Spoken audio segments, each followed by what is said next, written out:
and good morning to this August gathering here. I'm proud to be representing the public bus transport industry in India, and I'm happy that, and also honored that I've been called here to speak in CV Forum today. I head the organization ASRTU, that's Association of State Road Transport Undertakings, that consists of about 85 transit bodies in India, which are all in all, it's about 120 smaller cities doing it, and they're joining as a member. So it's all the entire public bus transport industry, I would say, I'm representing here today. I need to introduce this institution before I go on. This institution of ASRTU was formed in 1965, just after 18 years of independence, by few STUs, state transport entities, coming together and saying that we should have such an institute which could bring all the STUs together to share their best practices, knowledge, and technology. But this institution has grown to be a unique institution, the only one of its kind in the country, I believe.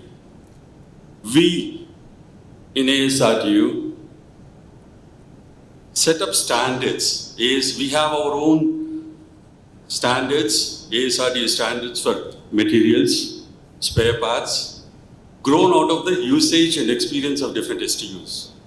And then we tender for about 6,000 spare parts in every year. We go in every quarterly, tendering about 1,500 spare parts, including buses, including OPEX arrangement of buses. And then we inspect the premises of those who have bid for these in these tenders.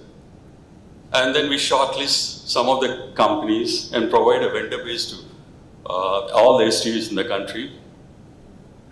This vendor base is again tested for its reliability of supplies, and we pick up random samples from their premises and test the quality of the material also. So in all, we provide an excellent quality material and a vendor base to all the STUs in India who can pick up these material from these companies without going in for tenders. That's one of the biggest achievements we've gone through. And not only that, it also provides MSME companies an opportunity to do business with STUs. And also, by discovering this price mechanism in the country, we are actually bringing in transparency for all the STUs. So we set a range for all the public this material so that the STUs cannot cross those borders which we're trying to set up for all the entire 6,000 bus parts in the country. We also have this Central Institute of Road Transport Undertaking, right, and based in Pune, which is a part of our ASRTU and formed in 1967, which does this testing and also creates training facilities for entire STUs for the public bus transport industry in India. And it's been there from 1967. And over a period of time, we started switching our testing facilities to open market also. And then we became a CMVR agency in early 2000 and 2001, 2, 3 during the time. And now we are a full-fledged CMVR testing agency, which takes up all the vehicles in the country right now, be it commercial vehicles like tractors, trucks, anything and anything. We are trying to test, homologate, component testing, component certification we are doing. Apart from this, now CIRT, the Central Institute of Road Transport, is also the safety rating agency of India. The Bharat NCAP is set up in CIRT, and now we are doing along with the collaboration with Global NCAP, we are rating the cars in India, the only agency who's doing that. And then right now, I would say that there are quite a number of cars which have been tested and are waiting for results. Due to elections, it's got a little held up here. Probably a week's time, we'll be declaring quite a lot of results of tested cars in India of few different companies. And then if you look at public bus transport, if you talk about general terms, road transport includes all the modes of transport. And then as a part, public bus transport has been there since time immemorial. The entire public bus transport in India consists of about 150,000 buses in an organized sector. These 150,000 buses are being operated across the country through different STUs, SPVs, government agencies, and also some of the municipalities who are operating these buses. And this public bus transport, though it consists a lesser percentage in entire commercial vehicles, which I believe are only in the bus segment I would talk about. It's about 15 lakh buses, out of which 150,000 looks very little less in numbers. But in the recent times, you've seen the importance of public bus transport industry during COVID and also during calamities. How the only agency which comes forward to the rescue of the government and society. And also the electrification which is happening in India, it has to happen only in an organized sector, and therefore public bus transport industry is gaining through this electrification of buses. The momentum, if you look at it, out of 150,000 buses, if we talk about 150,000 buses in India, we have BS1 to BS6 being operated in the country. And now we are switching to electric buses. The range, the span is so huge. We have about 5,100 buses on the road as of now, electric buses. And then CNG buses are quite a lot number, in 12,000 in numbers. But the growth has to happen, should have happened much faster than it is right now, due to supply constraints, I believe, from among the different companies.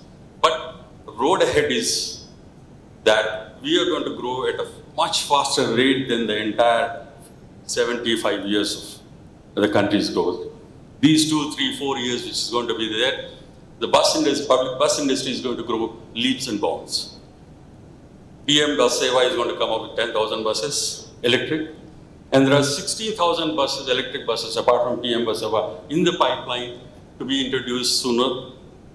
So just look at the electric bus itself, we're going to see 30,000 buses in a period of 2 years. This technological growth is phenomenal.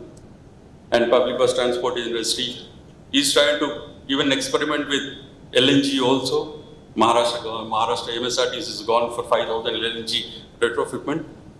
Likewise, CNG retrofitment. This retrofitment technology is also becoming a very important part of our public bus transport industry. And then electric retrofitment also we are looking forward, and I believe it's going to happen soon. From CIT point of view, I would say that Commercial Vehicle Forum is a good platform for CIT to see that we are going to support commercial vehicles in India in testing and felicitating to improve the regulations along with MOT. Because as Chairman Sir was saying, the factors which are going to be a winning formula, it also should include the regulation part of it also, where regulations have to create a proper environment for the development to happen. So CIT also would be taking an active role in felicitating, in introducing the regulations, proper regulations, quick regulations. Yesterday, I was talking to somebody manufacturer yesterday, they were saying that this homologation, this certification is becoming too much of a restraint at some point of time. Because every modification happens, again it has to go back for certification. So we need to do something more regarding certification and verification processes. We need to make it more simpler for the companies and manufacturers to adopt the systems and go for compliances as per government rules and regulations.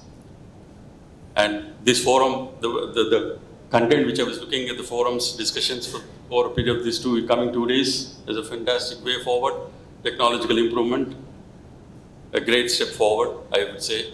And then the other important aspect, road safety, which Chairman Sir was saying is one important factor, but then one factor which we need to understand, Commercial Vehicle Forum or public bus transport industry, we need to start looking at skilling up the drivers. This is one aspect which India hasn't done much. Though CIT is one of the pioneer institutes which is taking up building IDTRs, RDTTs, RDTCs, driving training colleges. We are trying to design as many as possible across the country. We are trying to help state governments to set up. But the pace which is happening, no, it's not commensurating with the growth of vehicles in India. I feel that all the manufacturers, OEMs, and forums like this should come forward and start contributing to building skill stations, skill centers for the drivers. Without drivers, this is not going to happen. Entire commercial vehicle growth is going to be impaired, especially in public bus transport industry. There's a paradigm shift of buses being operated by STUs. It's shifting to operating by OEs right now. All electric buses are being operated by the manufacturers through their own agencies. And then there will be another model coming up where finances will come in, manufacturers will be giving them buses, finances will be giving them buses to operators will be giving buses to STUs and SPVs to operate. There will be such a huge change in operation of buses in India. And then the factor of drivers is going to create a lot of impairments to everyone in the country. So we need to start looking at creating an excellent environment, ecosystem for drivers to develop and be available for the explosion of growth of commercial vehicles in India. And with this, I end my speech. I thank you so much for having given me the opportunity. Thank you all. Thank you so much.